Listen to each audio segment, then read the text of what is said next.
un avocat, votre émission, l'émission où il est abordé des problèmes, certes, mais surtout des solutions. Alors, le sujet du jour que j'ai le plaisir de vous présenter aujourd'hui, c'est le redressement judiciaire. Et pour ce faire, j'ai l'avantage, mais surtout le plaisir, d'avoir invité ce jour Maître Alain Mirouat. Bonjour. Bonjour. Vous pouvez vous présenter rapidement? Oui, bien volontiers. Donc, mon nom a été cité, donc je ne vais pas le répéter. Maître Alain Mirouat. Maître Alain Mirouat. Je suis administrateur judiciaire et associé au sein d'une étude qui comporte 9 associés et qui est implantée dans les DOM et en métropole. Nous sommes donc, je l'ai dit, je le souligne, la première étude de France. Et donc moi, en termes de lieu d'exercice, je suis moi compétent pour la gestion de toutes les études Antilles-Guyane pour ce qui concerne les procédures collectives et les décisions qui émanent des tribunaux de ces régions. Par contre, en termes de compétences transversales, j'interviens sur tous les dossiers, qu'ils soient en métropole ou dans les DOM, pourvu qu'ils aient un caractère financier, puisque en raison de mon expérience passée de banquier, j'ai en matière financière une expérience que je peux mettre à la disposition des autres. Alors, c'est l'homme de la situation, c'est moins qu'on puisse dire, pour justement aborder avec nous ce sujet, le redressement judiciaire. Alors dans cette émission, on va voir d'abord comment on rentre en redressement judiciaire, si je puis me dire, comment ça se passe. Est-ce qu'il y a parfois des obligations? Est-ce qu'on peut s'en sortir de cette situation? Car souvent ce mot redressement judiciaire fait très peur aux entreprises. Et puis surtout, les solutions. Car redressement judiciaire, c'est surtout une solution, une situation temporaire qui débouche de toute façon vers une solution, quelle qu'elle soit. Alors, pour aborder ce sujet, votre reportage.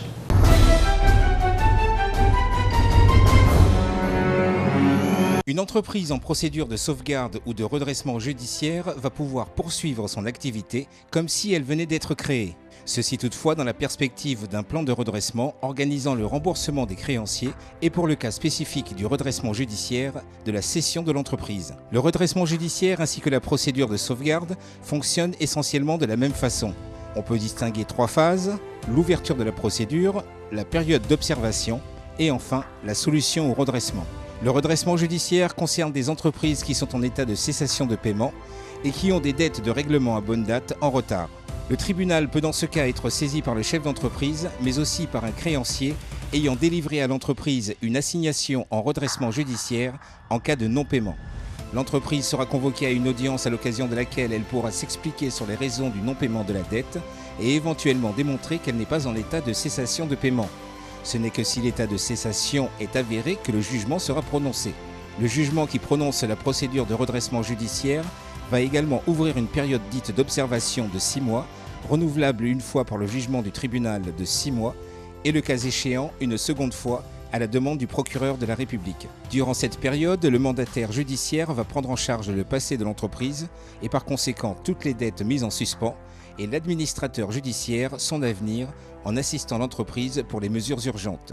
À terme, le but de la période d'observation est de s'orienter vers l'une des 4 solutions au redressement judiciaire prévues par la loi, le plan de redressement en établissant un échéancier pouvant aller jusqu'à 10 ans pour rembourser les créances, la cession de l'entreprise si des candidats se manifestent auprès de l'administrateur judiciaire et sont prêts à faire des propositions de rachat, la clôture pour extinction du passif en cours de période d'observation, et la liquidation judiciaire si aucune autre solution n'a pu être applicable au cas de l'entreprise.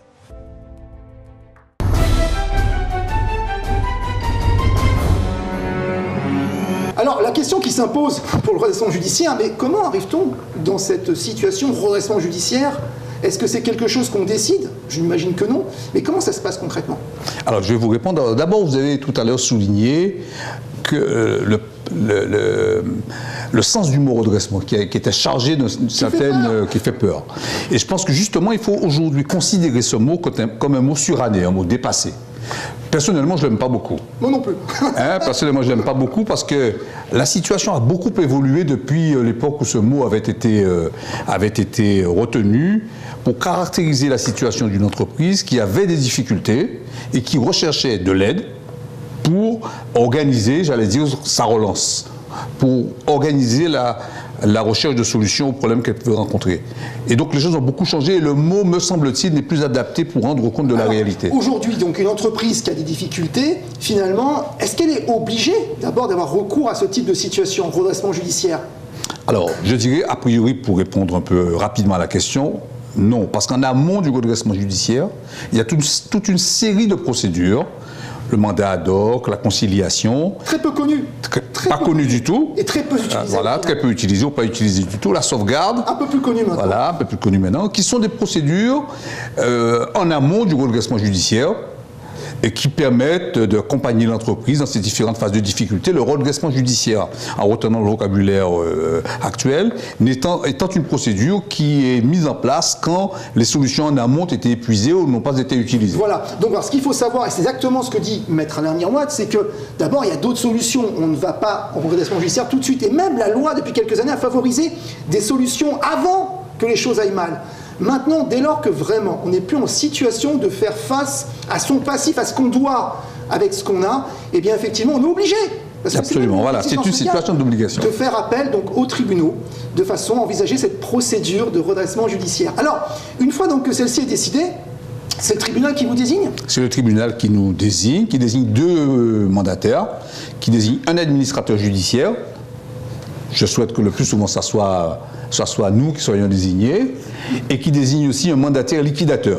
Il y a deux organes de la procédure, donc l'administrateur et le mandataire liquidateur. Le représentant des créanciers. Qui est le représentant des créanciers. C'est lui qui fait la liste des personnes à laquelle, vis-à-vis de laquelle l'entreprise est débitrice. D'accord. Donc, pour être simple, l'entreprise doit de l'argent à ces gens-là. C'est comme ça. Alors donc, on a bien compris, là, vous, votre rôle, ça va être d'assister l'entreprise, c'est cela, le chef d'entreprise? Notre rôle à nous, ça va être d'assister le chef d'entreprise, de l'accompagner dans la recherche et dans la mise en œuvre des solutions qui paraissent possibles pour organiser le rebond, pour organiser la relance de l'activité de l'entreprise qui connaît des difficultés. Car c'est le but du jeu. Il faut bien savoir que lorsqu'on est en redressement judiciaire, en principe, tout est possible, même si parfois, c'est vrai, c'est un peu tard. Alors, je pense que vous devez faire face à ce genre de situation où malheureusement une entreprise en redressement judiciaire, et très vite, on s'aperçoit qu'elle n'a pas beaucoup de moyens, en tout cas, de pouvoir continuer. C'est clair. C'est pourquoi le mot redressement, quand on arrive en redressement, c'est déjà une situation un peu compliquée. Quand on arrive en général, chez nous, surtout chez nous, compte tenu de la spécificité de notre environnement économique qui est caractérisé par un certain nombre de facteurs que nous pourrons peut-être évoquer tout à l'heure, souvent le redressement est une situation qui caractérise un état de gravité avancé des résultats, des performances de l'entreprise. Et là, effectivement, il faut utiliser à la fois des moyens efficaces, surtout faire preuve d'une volonté pour sortir l'entreprise de la difficulté. Mais quand on se bat, c'est vrai qu'une entreprise qui se bat trouve quand même souvent des solutions. Et au titre des solutions, je pense, qui sont le plus souvent utilisées, c'est le plan de continuation. C'est-à-dire la possibilité d'une entreprise, pendant une période pouvant aller jusqu'à 10 ans, eh bien, de payer ses dettes. Absolument. Comment ça se passe? Alors, nous disons souvent à un chef d'entreprise qui éprouve des difficultés, qui se retrouve en redressement chez nous, que tout va bien. Non, on ne lui dit pas que tout va bien. Mais on lui dit que partout où il y a une volonté, il y a un chemin. Ça, c'est vrai. Et donc, l'existence de la difficulté ne n'anticipe pas toute perspective d'avenir. Donc, on va les rechercher. La psychologie du chef d'entreprise est très importante. Voilà, exactement. Dans cette situation où il a tendance à se laisser abattre, etc. Donc, de ce point de vue-là, on lui dit... Et vous l'aidez. On lui rappelle aussi que quelquefois, même s'il y a une impossibilité, on lui dit que l'impossible, pour nous, qu'un cas particulier du difficile. Donc voilà, comment ça se passe? Donc à partir du moment où on lui a fait comprendre l'étendue de ses difficultés, on les a mesurées, on fait un diagnostic de l'entreprise. Nous avons généralement, 2 mois après le fait que la procédure ait été ouverte, nous avons un diagnostic à présenter au tribunal dans les 2 mois. Et en fonction de celui-ci, on voit déjà les solutions ou pas tout de suite? En général, on les voit. On les voit, d'accord. Alors, il est possible que la solution soit conditionnée par un certain nombre de paramètres dont l'évidence ne saute pas aux yeux tout de suite, dans les 2 premiers mois, parce qu'il y a un financement qui doit venir, on doit solliciter un financement, on doit vendre un actif. Ça peut conditionner, conditionner les perspectives d'avenir. Mais en général, compte tenu des paramètres, j'allais dire, les paramètres historiques de l'entreprise, on doit pouvoir savoir si on va vers une liquidation. Parce que, bon, c'est combien de pourcents à peu près entre une société qui est en redressement judiciaire, vous êtes nommé, et dans combien de cas, si je peux me permettre, en pourcentage, grosso modo, on trouve des solutions qui ne sont pas à liquidation judiciaire? Bon, grosso modo, on peut dire 30 à 40% des cas. Où on trouve pas. On essaie de trouver une solution, ou on met en œuvre une solution. Donc c'est quand même beaucoup. Ouais. Je veux dire, aujourd'hui, on va dire que 4 cas sur 10, Ouais. on a une solution au bout. Donc il ne veut pas dire qu'elle sera pérenne. Exactement. On peut très bien avoir un plan de continuation sur 10 années, Et qu'il il faut ne pas qu'il soit respecté. Exactement. Alors, plan de continuation, là aussi c'est un mot, je ne suis pas certain que ça parle à tout le monde. De quoi s'agit-il concrètement? Alors, le plan de continuation, c'est simplement une organisation du remboursement des dettes de l'entreprise dans le temps. Sur 10 ans. Voilà. En réalité, c'est un plan pour permettre à l'entreprise de continuer. D'accord. C'est ça. C'est-à-dire, par exemple, j'ai une dette de 100 000 euros, je peux on va vous l'étaler sur 10 ans. Et on paiera en fin d'année. C'est cela, je Alors non. Alors oui, la première échéance de ce tableau d'amortissement qu'on va faire interviendra 1 an à la date anniversaire du plan, donc 1 an après. Donc ça lui laisse quand même déjà une année pour respirer. Exactement. C'est quand même pas rien. Oui, exactement. Sans compter le fait que dans le cadre d'un redressement, souvent quand on a fait le diagnostic de l'entreprise, on essaye, dans notre cas, nous en tout cas, de faire en sorte d'alléger la contrainte de trésorerie. C'est-à-dire que dès la première année, on va lui faire un barème progressif de remboursement. C'est-à-dire, vous évoquiez le chiffre de 100 000 euros tout à l'heure.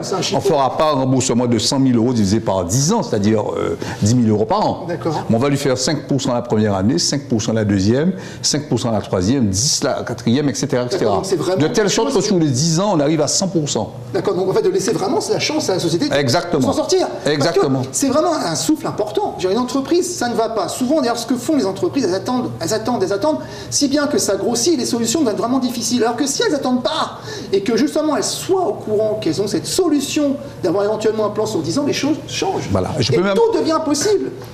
On peut même ajouter un paramètre supplémentaire. Chez nous, je parlais des spécificités de la typologie des difficultés des entreprises domiennes. Dans l'ensemble, ayant un accès limité au financement, elles ont beaucoup d'endettement à court terme. Et donc, la procédure de redressement judiciaire est une technique pour transformer cet endettement à court terme en financement à moyen et long terme. Je ne sais pas s'il faut le dire à nos téléspectateurs, mais c'est vrai, quelque part, une entreprise qui a un endettement assez lourd, qui lui paraît vraiment trop lourd, mais faisable, ou en tout cas qu'elle peut supporter, je ne dis pas que c'est ce qu'il faut faire, mais parfois c'est vrai que les contraintes font que les choses sont un peu comme ça, et bien l'entreprise peut se dire finalement, je me mets en redressement judiciaire, j'ai une situation qui n'est pas finalement si désastreuse que ça, et je peux obtenir des délais de paiement, et finalement mes créanciers, ils seront bien obligés quelque part d'accepter. Comment ça se passe? Le créancier, celui à qui on doit, il a la parole? Non, malheureusement, le créancier, je dis non, le créancier n'a pas la parole dans le processus d'étalement de la dette. Sauf que la loi prévoit que les premières annuités, on ne doit pas être en dessous d'un certain seuil de remboursement.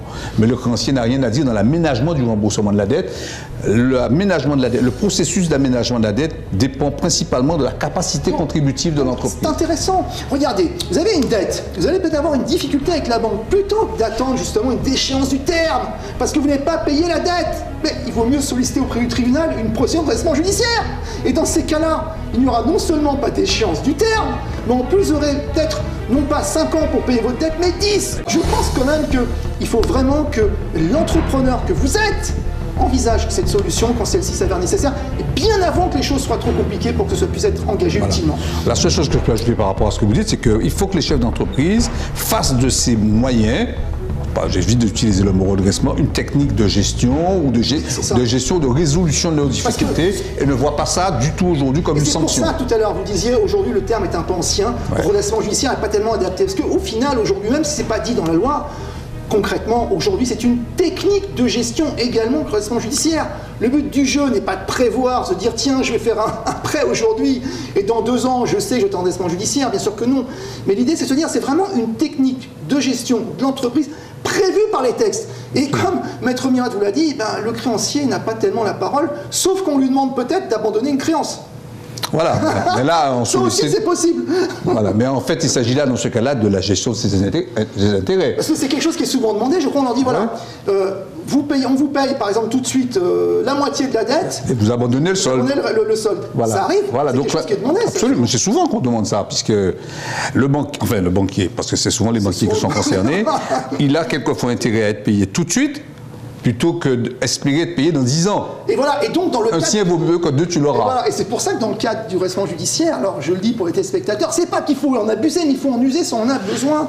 Et bien dans le cadre de cette procédure, souvent, on amène à dire, écoutez, on a un peu de trésorerie, en tout cas on peut en avoir assez rapidement, donc on vous propose la moitié de la dette payable dans l'année, par exemple, et vous abandonnez le solde. Et souvent, le créancier, qu'est-ce qu'il fait? Exactement ce que vient de dire Maître Mirat. Il se dit, je préfère avoir 50% que peut-être rien du tout. Résume. Parce que si le plan n'est pas respecté, il y a une sanction. C'est la liquidation judiciaire. Et dans ces cas-là, Tout le monde perd tout. voilà, tout le monde perd tout. Voilà. Et le créancier, qui peut avoir soit la moitié dans le cadre que j'ai exposé, ou soit la totalité sur 10 ans, ce qui est quand même pas très court, il faut le dire, 10 années, eh bien, ce dernier, rien. Donc aujourd'hui, vous voyez à quel point, finalement, le rapport de force s'inverse. Je suis banquier. On a l'impression vraiment que le rapport de force est dans ma faveur. Et là, d'un seul coup, les choses s'inversent complètement. Et le chef d'entreprise qui pense parfois être en grande difficulté, eh bien, il détient une sorte de pouvoir, en tout cas un mode de gestion efficace et de plus en plus hésité. Alors, question quand même, c'est pas vous qui décidez de la procédure, j'imagine, s'il y a un plan. Vous mettez en place, ensuite c'est le tribunal. C'est le tribunal qui, une fois que j'ai fait le plan avec les propositions de règlement de la dette, il appartiendra au tribunal de dire qu'il est d'accord ou pas sur le processus de remboursement proposé par le créancier.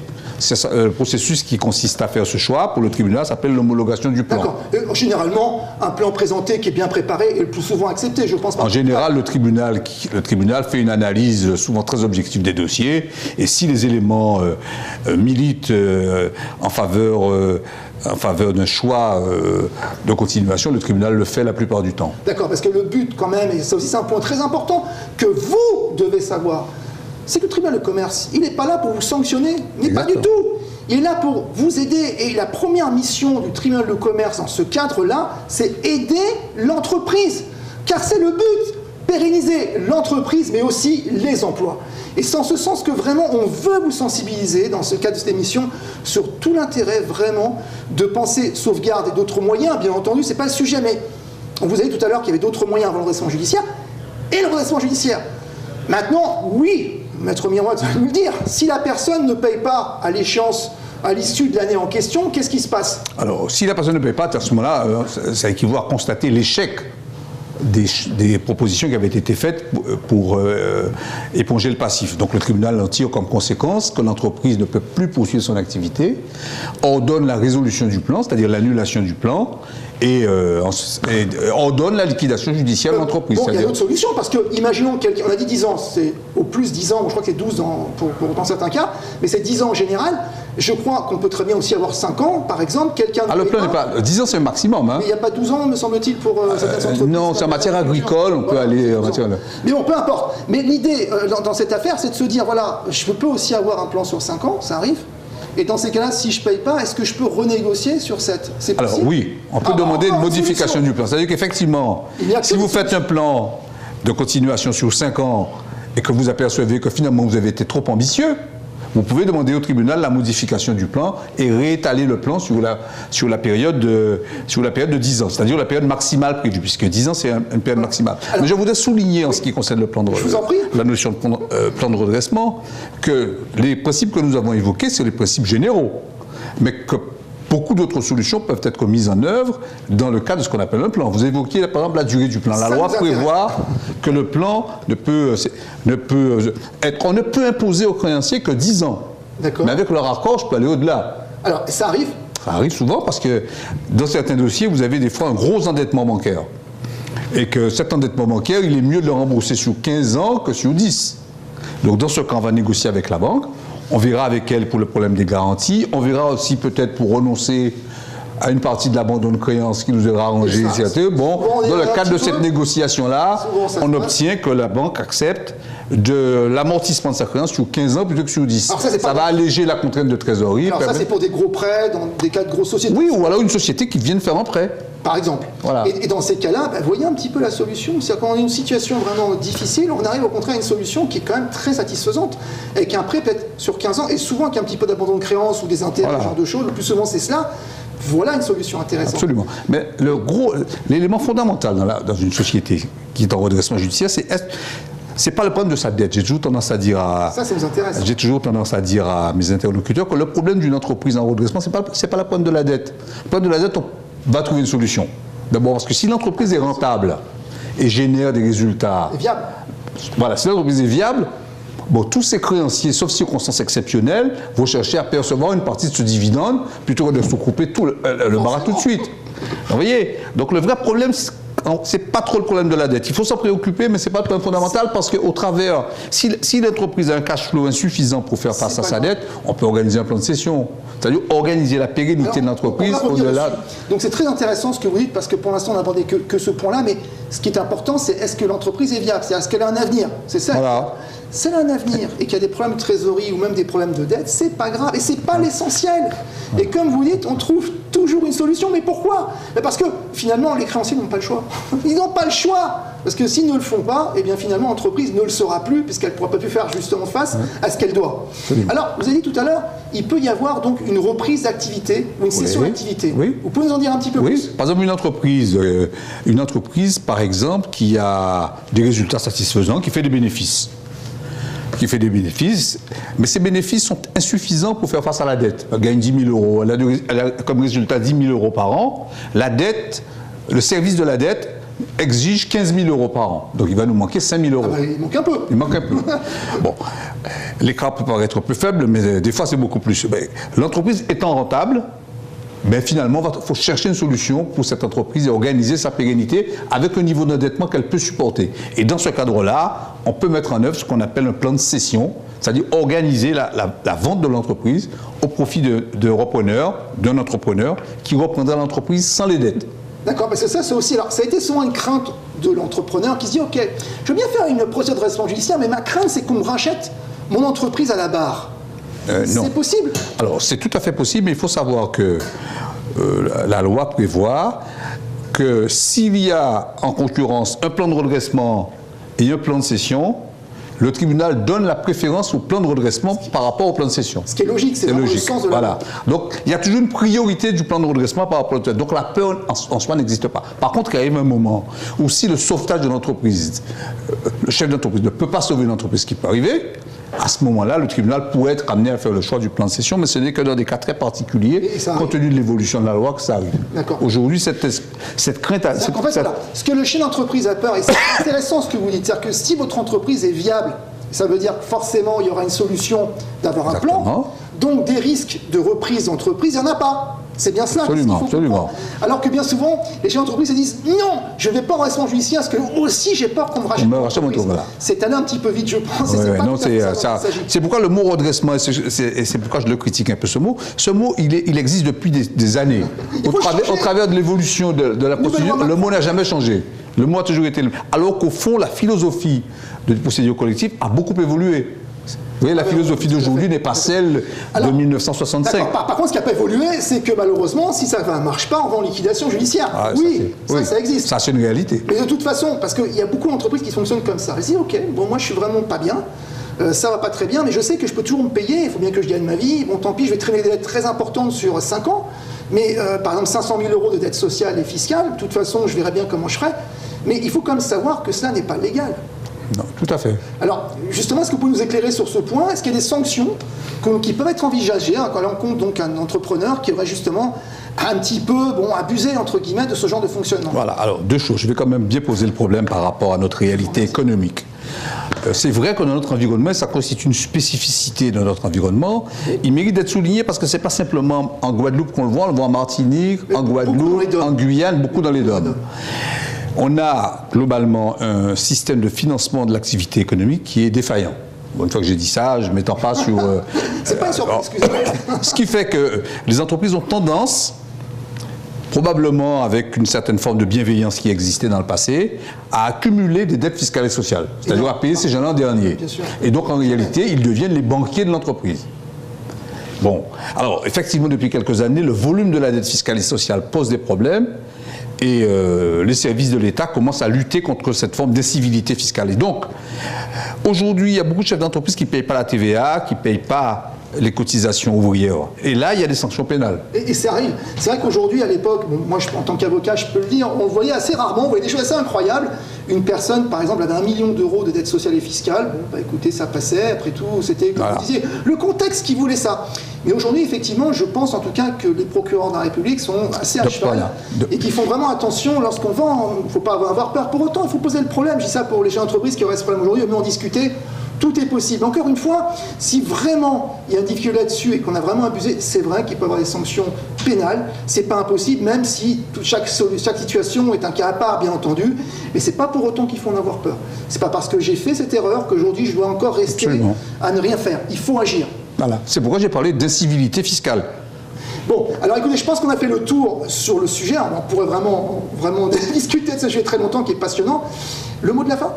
Ben écoutez, le mot de la fin pour moi, c'est de dire aux chefs d'entreprise de modifier aujourd'hui la perception qu'ils pouvaient avoir des procédures collectives, notamment du redressement judiciaire, de le percevoir davantage comme un outil de gestion que comme un outil de sanction, et que le tribunal, vous l'avez souligné, n'est plus le lieu où l'on sanctionne le chef d'entreprise qui n'a pas réussi, mais le lieu où il peut trouver compétence et aide pour régler les difficultés qu'il n'a pas pu surmonter seul.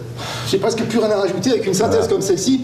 Merci Alain Miron. Mais je vous en prie, merci de m'avoir reçu. Ah non, c'est un grand plaisir. Alors en synthèse, je crois que Maître Miron a tout dit, j'ai plus beaucoup de synthèse à faire, mais ce qu'il faut retenir de tout cela, c'est que la procédure de redressement judiciaire, aujourd'hui, est un outil de gestion. C'est cela qu'on martèlera un petit peu dans cette émission, et c'est les propos de Maître Miron. Donc aujourd'hui, n'ayez pas peur de cette procédure, si c'est encore mieux d'avoir, avant même d'envisager le redressement judiciaire, envisager d'autres solutions avant. Et puis, si vraiment on doit envisager d'aller en redressement judiciaire, il y a toujours des solutions, et ce n'est pas le problème de trésorerie qui, lui, va être au cœur du problème, et savoir si l'entreprise est viable. Donc, si votre entreprise, aujourd'hui, est viable, écoutez, je pense, et mais qu'il y a des très grosses dettes, il convient en tout cas d'envisager cette procédure sans attendre. Voilà, je vous remercie donc d'avoir assisté à cette émission, et comme je le dis toujours en fin d'émission, c'est une habitude, il y a toujours des difficultés dans tous les domaines, mais surtout des solutions.